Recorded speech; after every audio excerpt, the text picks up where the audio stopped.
Subscribe channel Truth.id dan aktifkan lonceng notifikasi untuk mendapatkan informasi seputar live streaming dan video khotbah terbaru. Posisi tombol subscribe berada di kanan atas channel kami dan jangan lupa nyalakan loncengnya.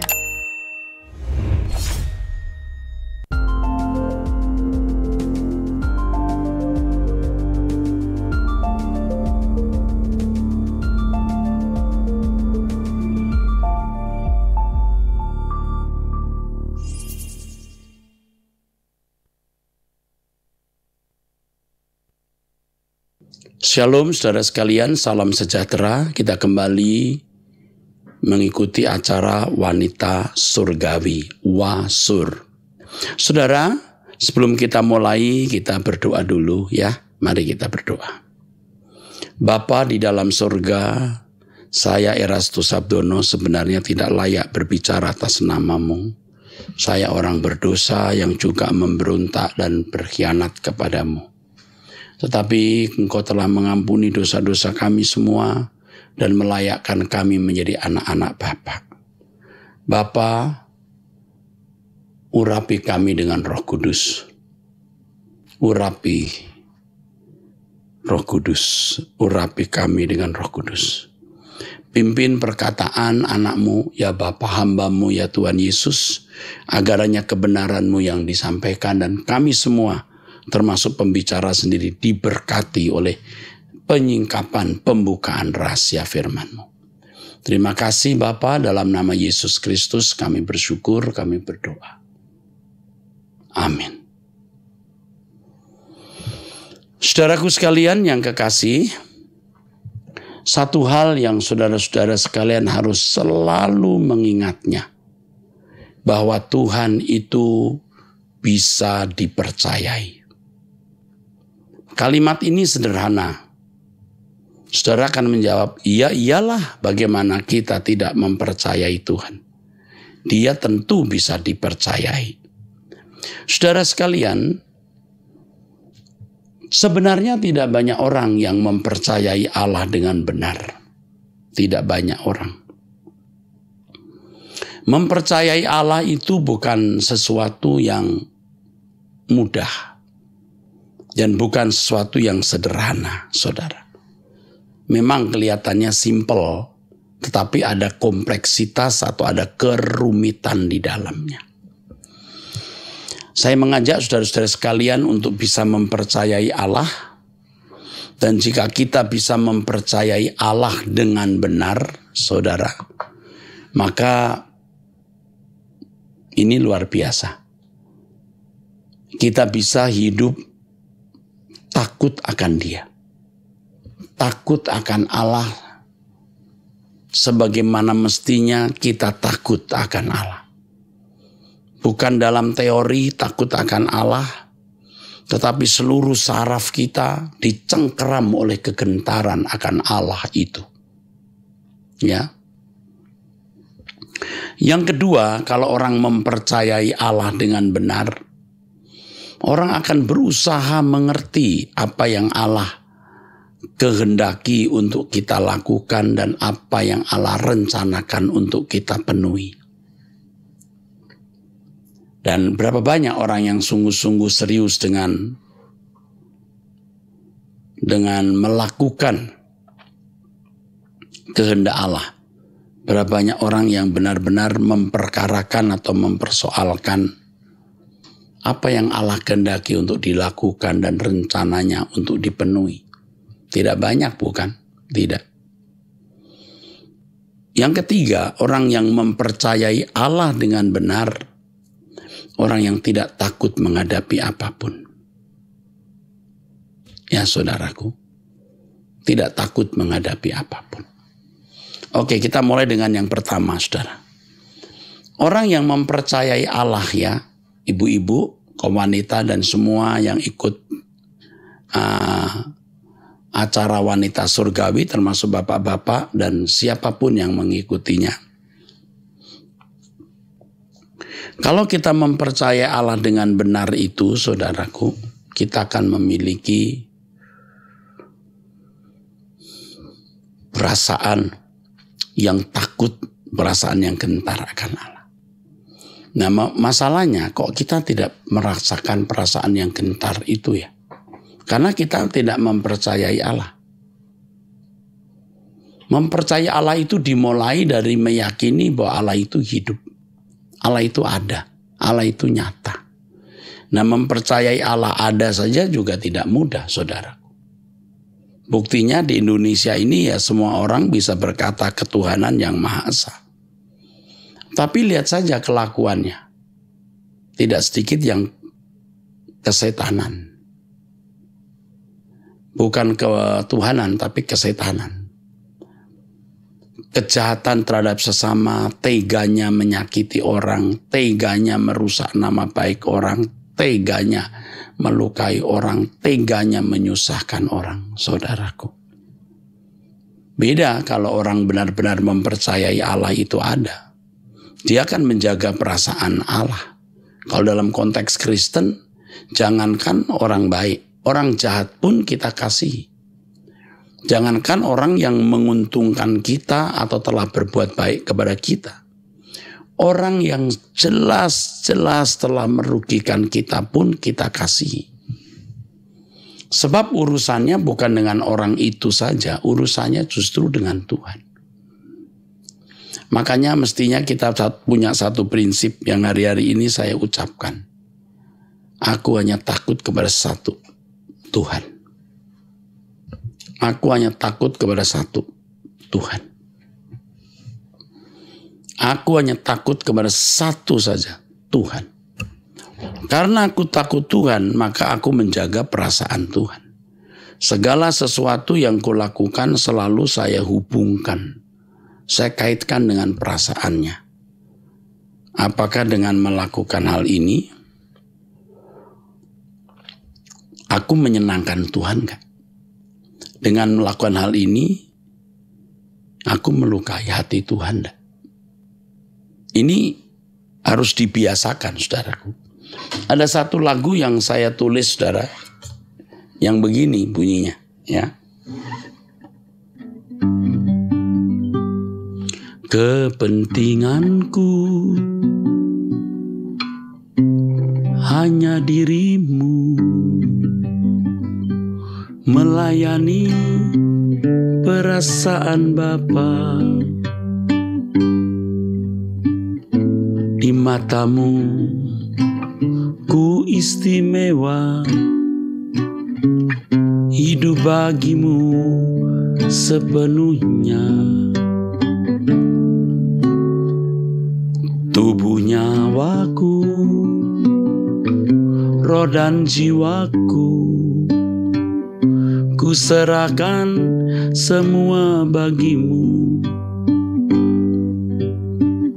Tiada lagi bagian untukku, semua hanya bagi kerajaanmu.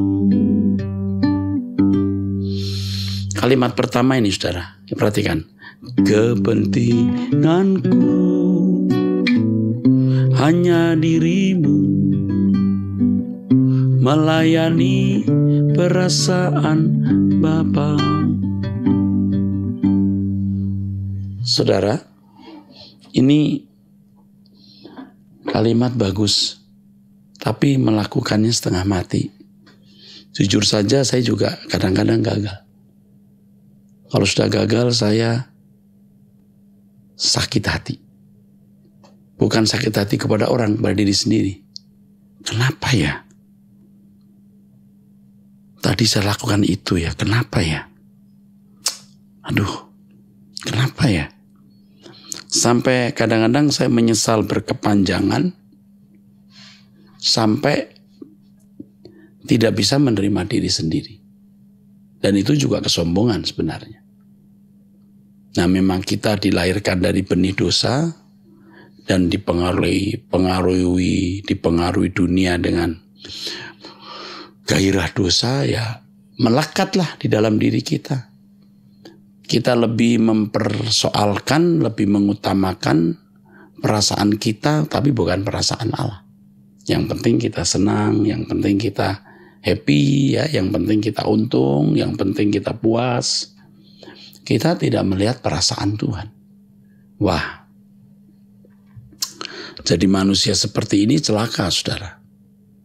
Kenapa celaka? Ya, dia tidak tahu untuk apa ya diciptakan itu.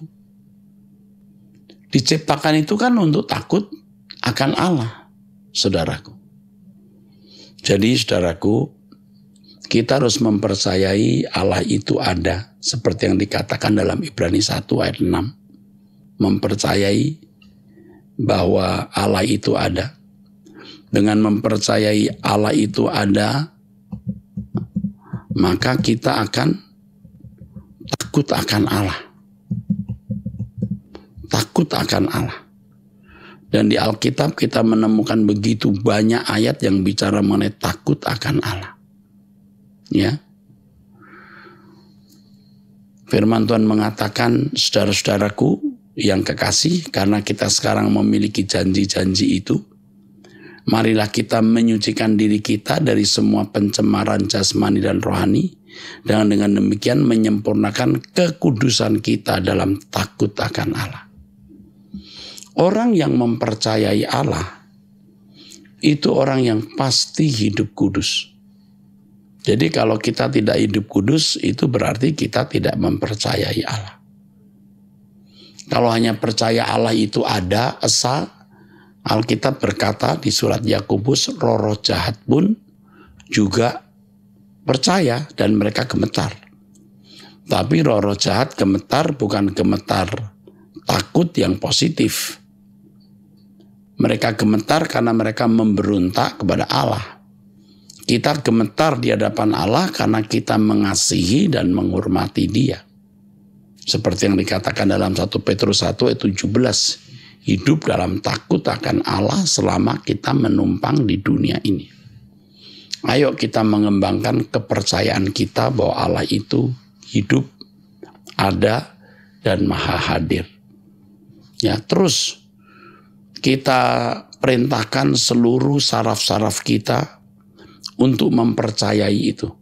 Allah itu hidup, Allah itu hadir.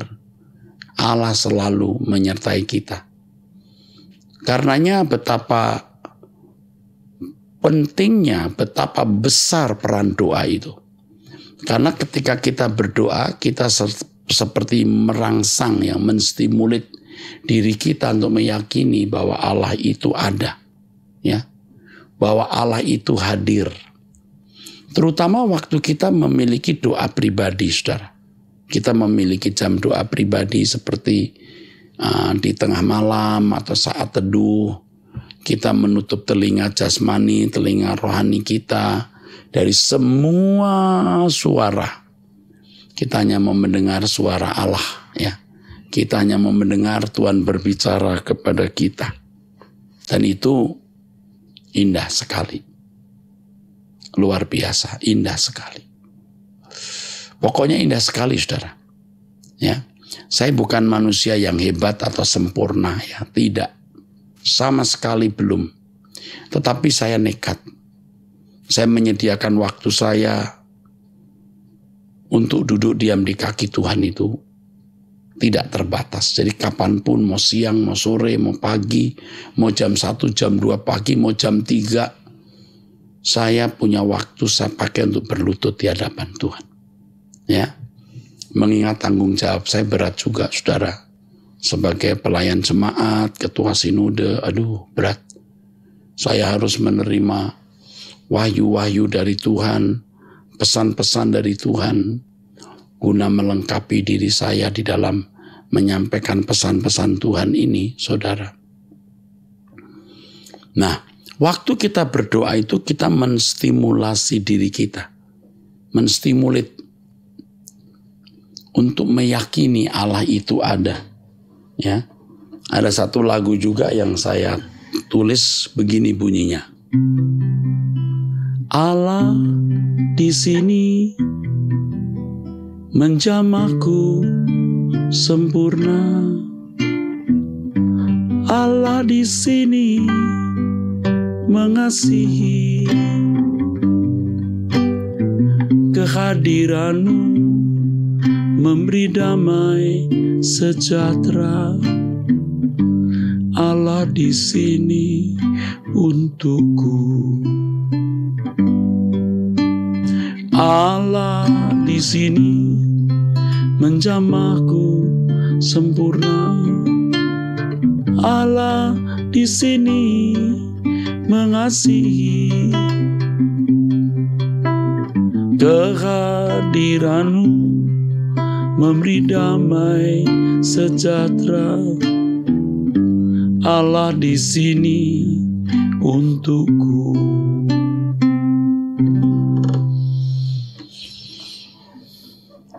Nah, kalau kita tiap hari selalu berkata, Allah di sini menjamahku sempurna. Tidak harus dengan lagu ini, tetapi meyakini bahwa Allah di sini. Nah, itu kita makin mempercayai bahwa Allah itu maha hadir, saudaraku. Dia maha hadir. Dia beserta dengan kita. Makanya mestinya, saudaraku, kita harus tetap mencari hadirat Allah setiap hari. Sampai kita tidak bisa tidak percaya Tuhan. Sampai tidak bisa tidak percaya Tuhan. Kalau di negeri-negeri barat ya, di mana kekristenan sudah tawar ya saudara, itu mereka sampai tidak bisa percaya Allah itu ada. Saya kira di Indonesia juga tidak sedikit orang yang sampai tidak bisa mempercayai Allah itu ada. Mungkin mulutnya mengaku percaya, beragama, tapi dari perilakunya menunjukkan dia tidak mampu percaya Allah itu ada. Sebab kalau orang percaya Allah itu ada, dia takut akan Allah. Dia menjaga perasaan Allah. Dia hidup benar. Ya, ini baru yang pertama ya saudara. Ya. Jadi saya harap saudara-saudara, ibu-ibu memiliki waktu untuk berdoa dan selalu berbicara kepada diri sendiri. Allah hadir. Allah ada. Allah hadir. Allah ada. Begitu. Ya, oke. Yang kedua, dengan mempercayai Allah itu ada. Maksud saya dengan mempercayai Allah, bahwa Allah bisa dipercaya. Bisa dipercaya itu bukan hanya berarti dia baik, lalu ya sudah dia baik. Apa kebaikannya? Bagaimana bentuk kebaikannya? Bentuk kebaikan Tuhan itu dinyatakan di dalam kehendak-Nya. Kalau saudara tidak bersentuhan dengan Allah, kebaikan Allah itu juga percuma, sia-sia. Anda tidak mengalami. Kalau saudara berkata si A baik, apa hubungannya? Apa keterkaitan kebaikan orang itu, si A itu dengan Anda? Tidak tahu. Dan tidak Anda alami. Jadi kalau kita berkata Allah itu baik, apa baiknya? Nah, kebaikan Allah itu dinyatakan di dalam kehendak-Nya. Kalau orang Kristen baru, saya mengerti ya, kebaikan Allah hanya dinyatakan dalam berkat-berkat jasmani sesuai seleranya. Nah, ini satu rahasia yang saudara-saudara harus tahu. Bahwa kebaikan Tuhan itu ada yang bersifat pasif, ada yang bersifat aktif. Bersifat pasif artinya kita tanpa memberikan respon, kita menerima. Seperti kematian Yesus di kayu salib, itu tanpa respon kita, maksud saya, Yesus sudah mati.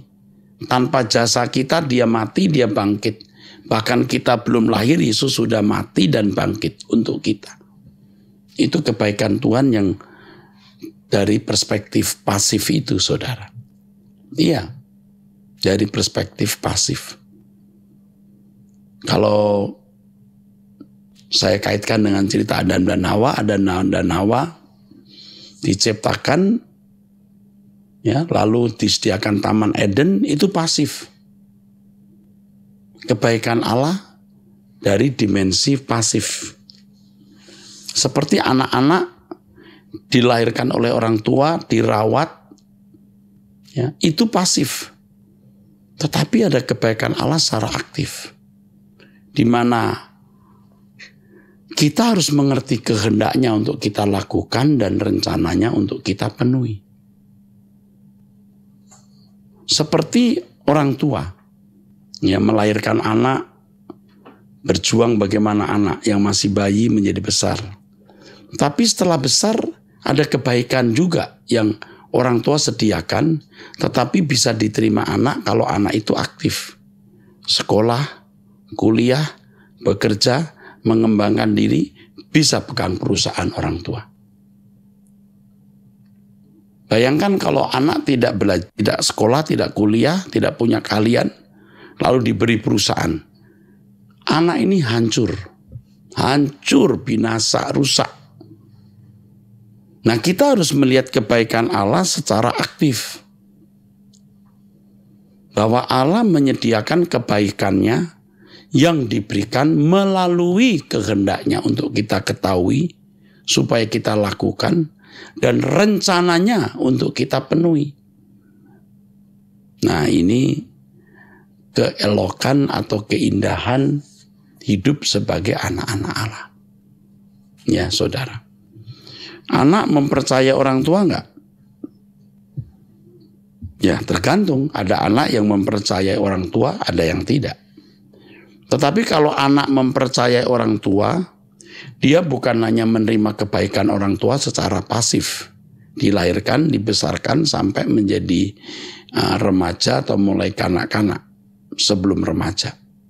Kalau mempercayai orang tua, waktu orang tua berkata, "Nak, bangun," dia bangun. "Ayo nak, sekolah," dia pergi sekolah. "Nak, setelah pulang sekolah jangan jalan-jalan ya, jangan main-main, pulang ke rumah." Dia pulang. "Ikut bantu papa ya. Jaga tokonya, jaga warung mama yang jualan makanan.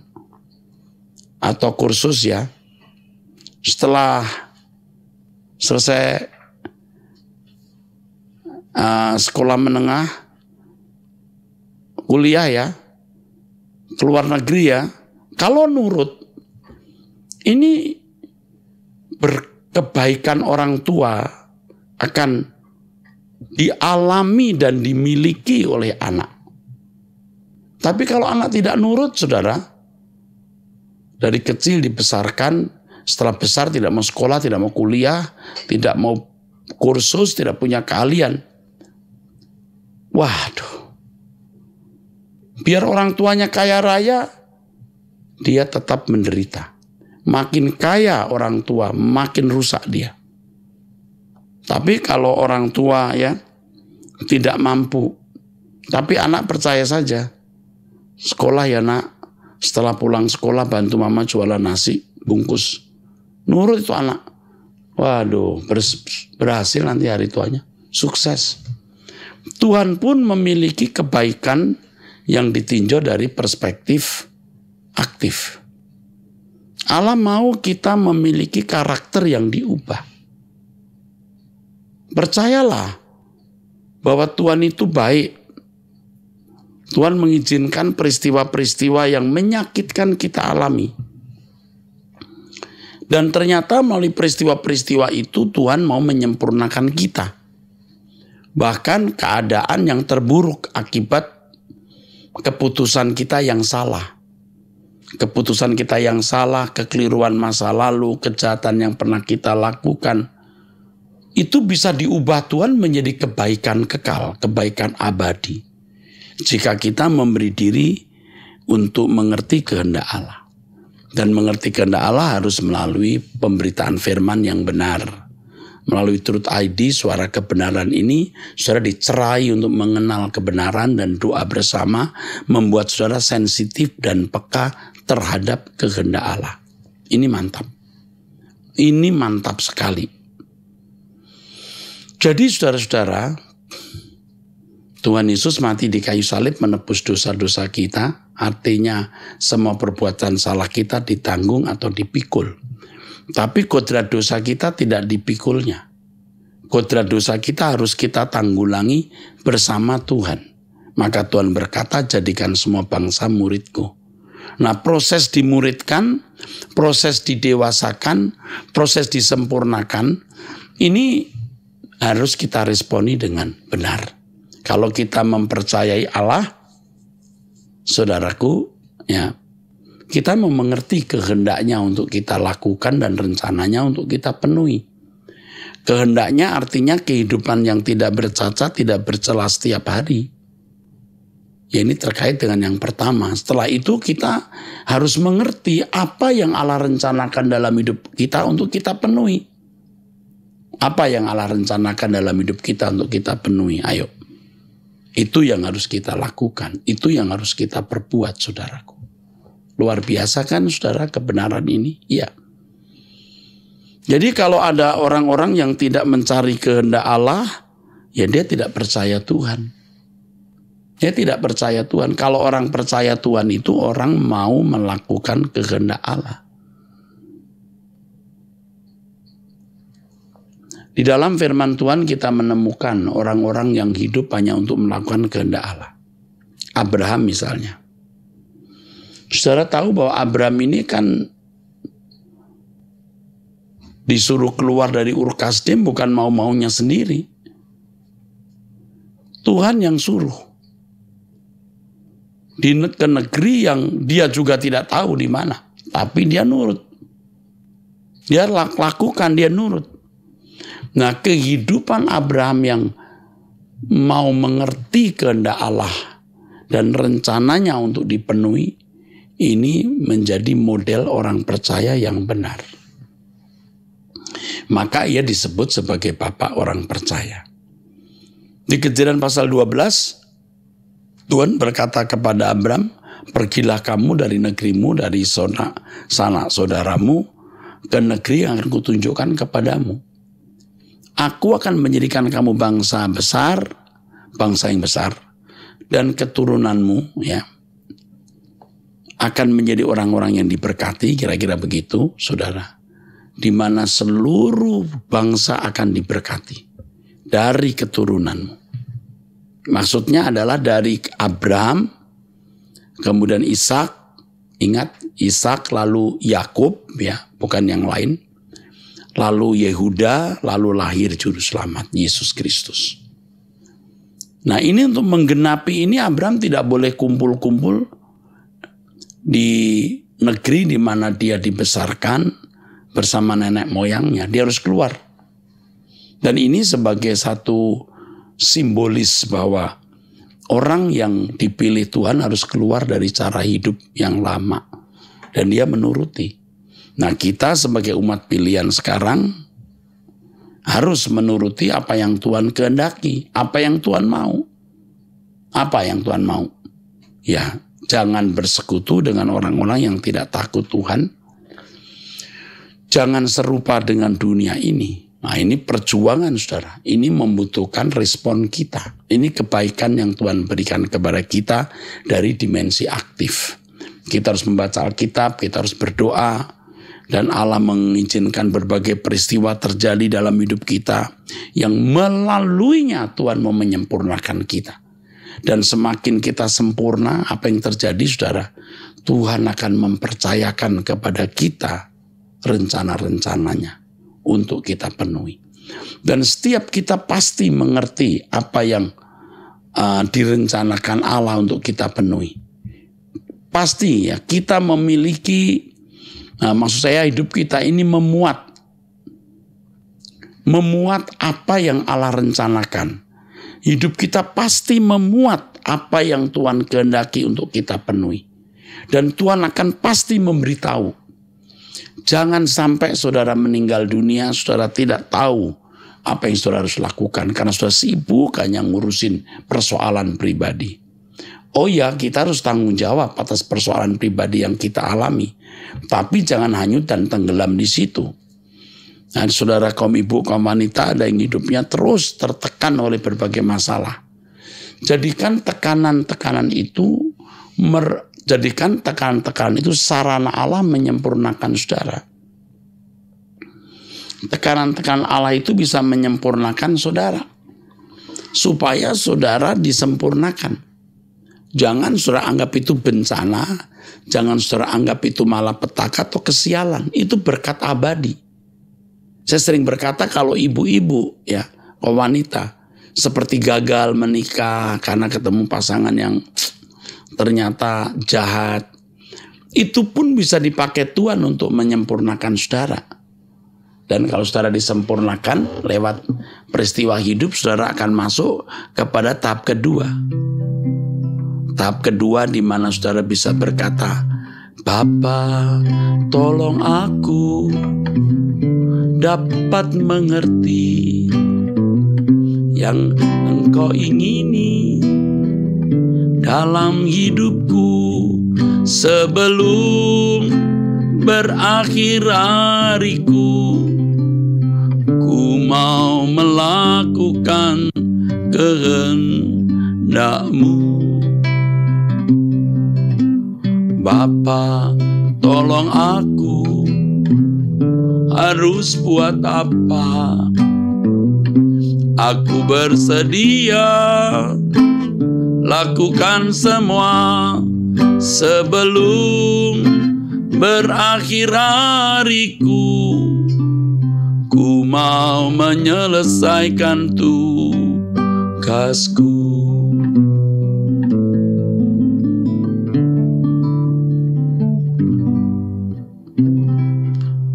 Jadi Bapa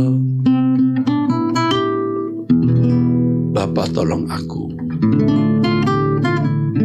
dapat mengerti yang Engkau ingini dalam hidupku sebelum berakhir hariku. Ku mau melakukan kehendak-Mu.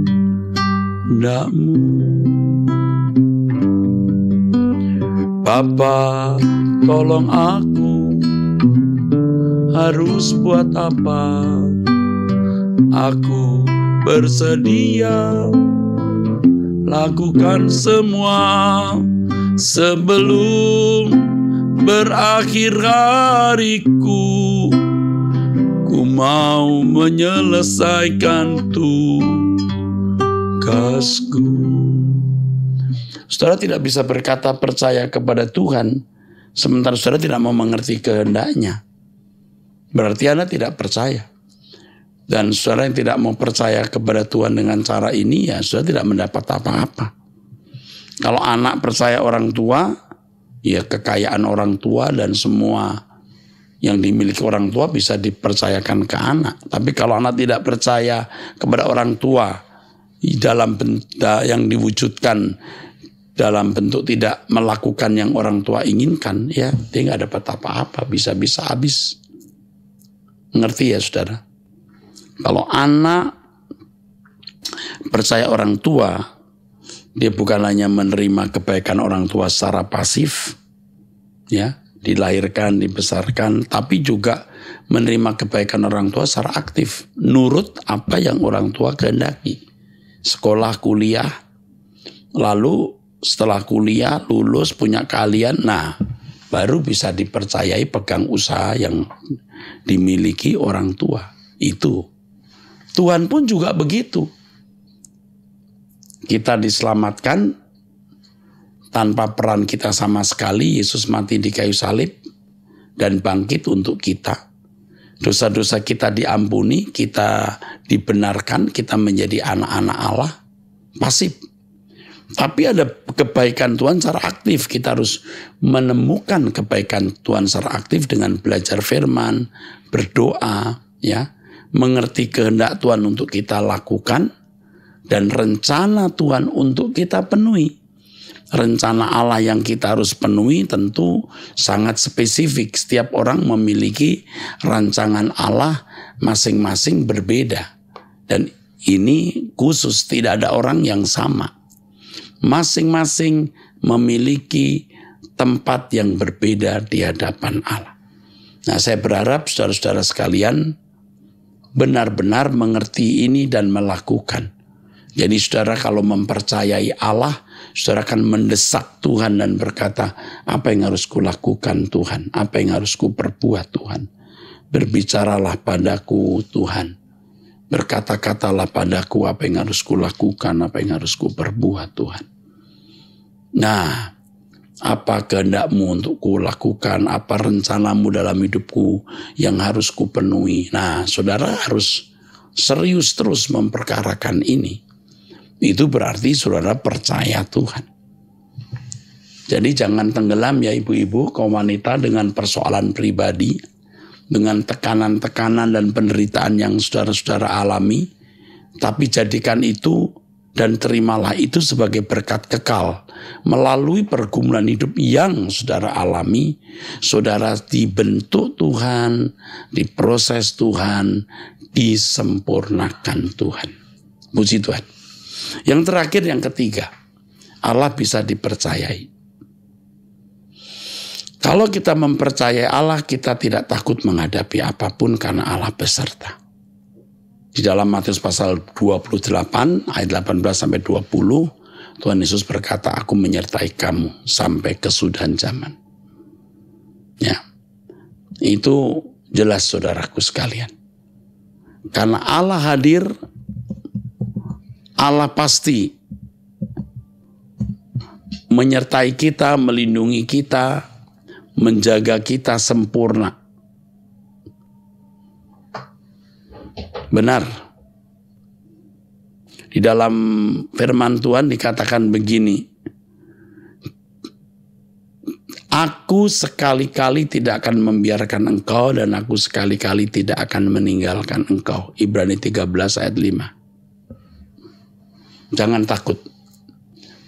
Saya mengerti bahwa kekhawatiran itu bahasa umum.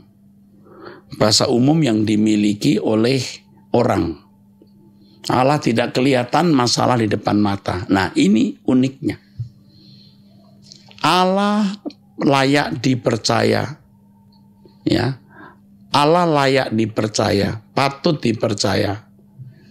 Dalam keadaan-keadaan di mana kita tidak memiliki alasan untuk mempercayai Allah. Ya. Orang yang memiliki masalah sudah berdoa, masalahnya tidak kunjung selesai. Seakan-akan Allah tidak ada, seakan-akan Allah meninggalkan dia. Tidak ada bukti-bukti keberadaannya, tidak ada bukti-bukti kehadiran Tuhan. Tetapi kita tetap harus percaya. Allah yang maha besar, layak, patut, harus dipercayai. Tanpa tanda-tanda kehadirannya. Bahkan seakan-akan Allah tidak peduli kita. Seakan-akan Tuhan tidak ada. Tetapi kita tetap percaya. Ya. Dulu waktu saya masih muda, saya pelayanan di daerah.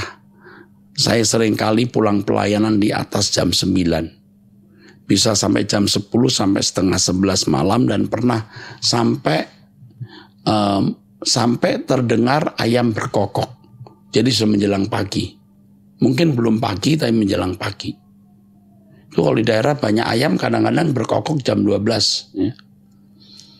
Dan paling saya takuti lewat kuburan. Padahal waktu itu ya ada jalan yang harus saya lalui yang tidak bisa saya hindari.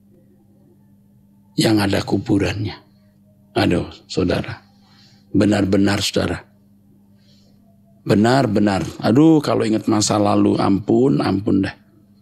Saya dari Jakarta pernah juga datang ke pelayanan itu.